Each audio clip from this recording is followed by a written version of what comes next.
Today, we're starting the book of Amos. This isn't a soft, feel-good kind of book. Amos doesn't ease into anything. He confronts, he exposes, and he calls people back into alignment with God. Now, before we even jump into chapter 1, there's some things you're going to need to understand about what's going on in this time period, because context matters. If we don't put it in context, it's easy to misinterpret. So, Amos was not a trained prophet. He wasn't raised in the prophetic schools like other prophets. He was actually a shepherd, a regular man from the southern kingdom of Judah. And now God's going to send him to the northern kingdom, Israel. This matters because he's not an insider. He's not part of their system, their culture. He's an outsider coming in with truth. Like when that evangelist walks into your church and speaks truth. Right. Now, during this time, both of these kingdoms are experiencing prosperity and things look good. There's military success, there's economic growth, there's expansion, but spiritually, things aren't going so well. They're declining, and they're declining badly. The northern kingdom of Israel had a pattern of wicked leadership. Corruption was normal. Idolatry was everywhere, and the people had developed a false sense of security. They believed since things were going well, they must be right with God. They were walking in blessings, so that made it okay. But Amos is about to completely dismantle this false idea. Prosperity doesn't equal God's approval. Just because things look good doesn't mean that things are right. In Amos 1, we see judgment begin.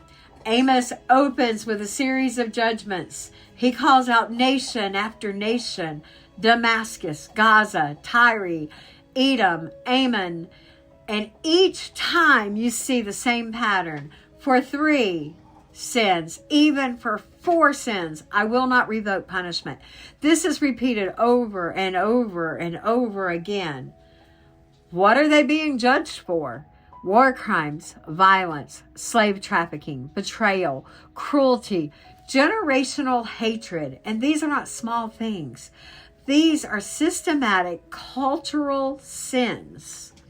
And with each one, God says, I will send fire and it will consume you. This is judgment language. This is justice. Now, Israel's sitting up here thinking, what?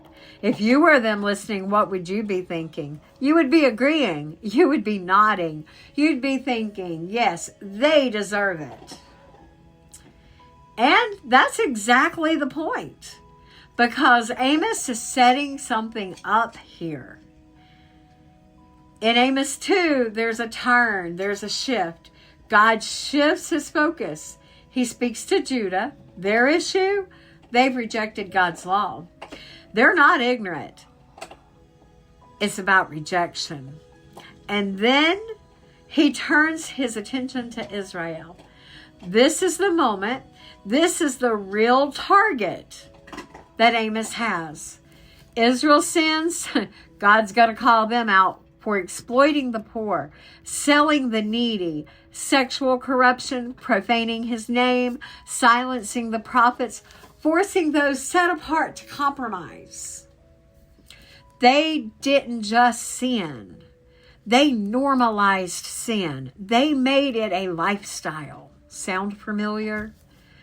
God judges the nations for cruelty, but his people for knowing better and still choosing to do wrong.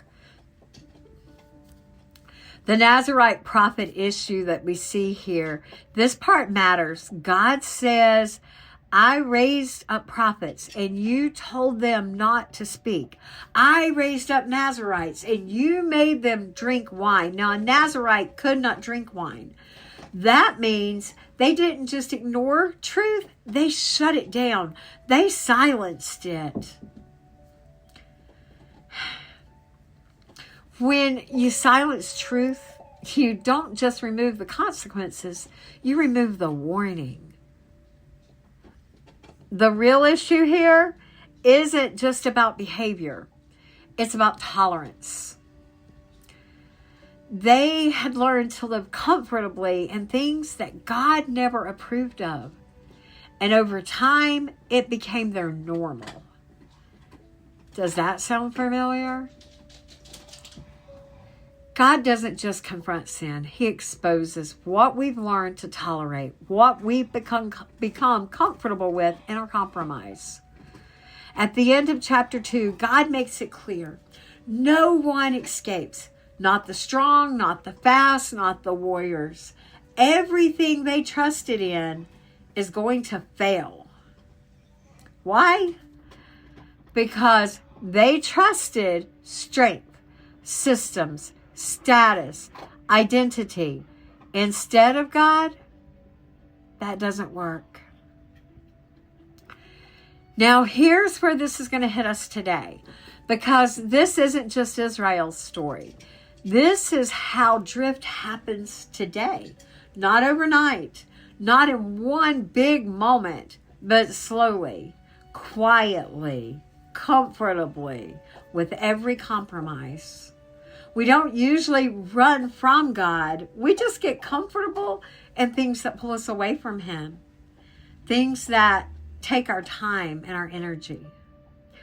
Some of us aren't far from God because we rejected Him, but because we tolerated things that slowly distanced us from Him. And that's the warning of Amos. This isn't about condemnation, guys. It's about alignment. Because the most dangerous place to be is not far from God. It's close enough to know Him and still choose not to follow Him.